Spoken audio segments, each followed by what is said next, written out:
iron 5, silicon 3 grams, and trace amounts of 15 other elements. What's that? It's all the ingredients of the average adult human body, down to the last specks of protein in your eyelashes.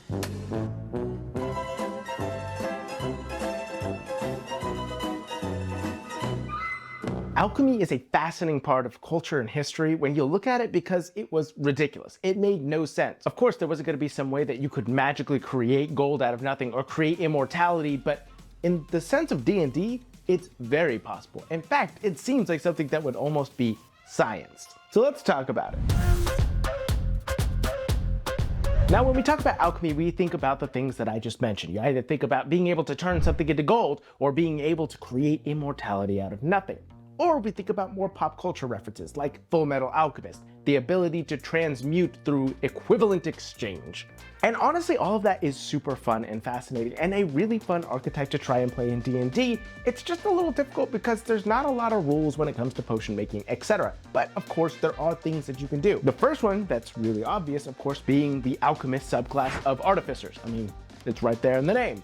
And while that is a fun one, I don't think it fully envelops the vibe that a lot of people are going for. Yes, you can create these strange concoctions, but one, you don't have a lot of control over what you make, and two, that's kind of all that they have in the form of alchemy. They don't really get a whole ton else. But that's just one of many things. Obviously, you can use your alchemy tools as your spellcasting focus as an artificer and flavor every single one of your spells as alchemy, but if you could do that with artificing, then you could do that with pretty much anything else, right? I mean, think about it. You could play a druid that's solely based on alchemy. Consider playing a spores druid. One, it kind of already has that vibe, and when you take your circle of spores abilities, you could flavor it as just alchemy, creating some sort of substance that causes fungi to grow immediately there in the moment.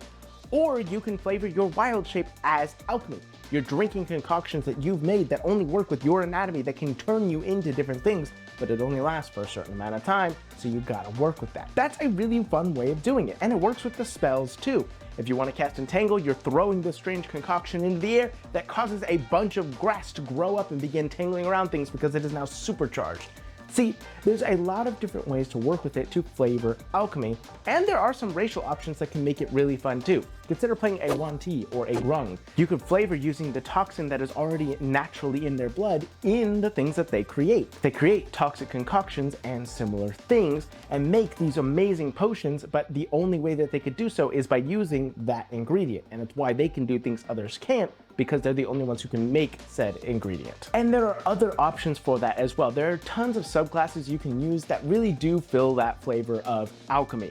Transmutation Wizard being one of them, and I'm sure there are a ton of others. There are also feats that work, such as the Chef Feat, which allows you to go ahead and make items that heal people when they eat them. So obviously you can just use that as the ability of alchemy. You're creating a concoction. And even if you want to go more down the Full Metal Alchemist route of the equivalent exchange thing, that works really well with a ton of spells. Spells like Transmute Stone or something similar, or again, the Transmutation School of Magic from Wizarding will really fill that gap. It'll make you feel like you're that alchemist who can control the actual world through the embodiment of elements. But how do you play that out in an interesting way to make things a lot more fun as a roleplay?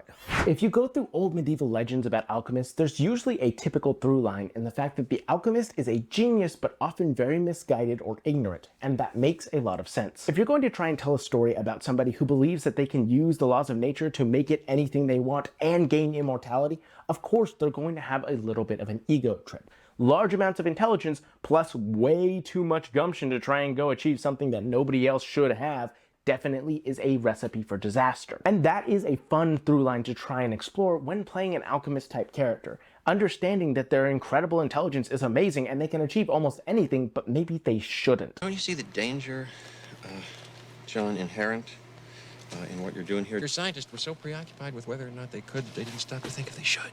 That is a fun story to try and tell, and I think is an awesome way to take an alchemist, but it is not the only way.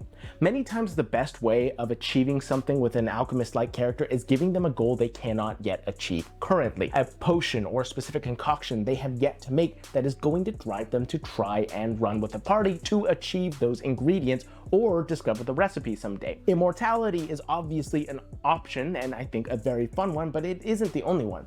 Imagine they have a friend who is infected with a powerful lycanthropy curse that is simply not curable by even the remove curse spell. It is so powerful that there is something unique about it that they must go out into the world to try and solve. And so they do so. They go and try and find this cure, and that's why they're running with the party. Finding that goal to give an alchemist gives it a much more entertaining and interesting story, because you're asking yourself, why does my character have these abilities? Why do they have this knowledge? Why are they insisting on pushing further and putting themselves in danger? Which is a question you should ask no matter the character that you're playing. Now, there are other ways that you can explore an alchemist character to be a little bit more interesting, specifically when working with the party. You can ask the DM if you can try and experiment using your concoctions with the party mates, knowing that the concoctions are not meant for them. They're made for your own biology, and so it's going to get a little bit complicated. Matthew Mercer's Bloodhunter class has an amazing subclass called the Mutagen, which is basically just that. You are literally imbibing concoctions into yourself that change your own makeup, and you can't use them on other people because it's only made for your biology. And I think that's fun.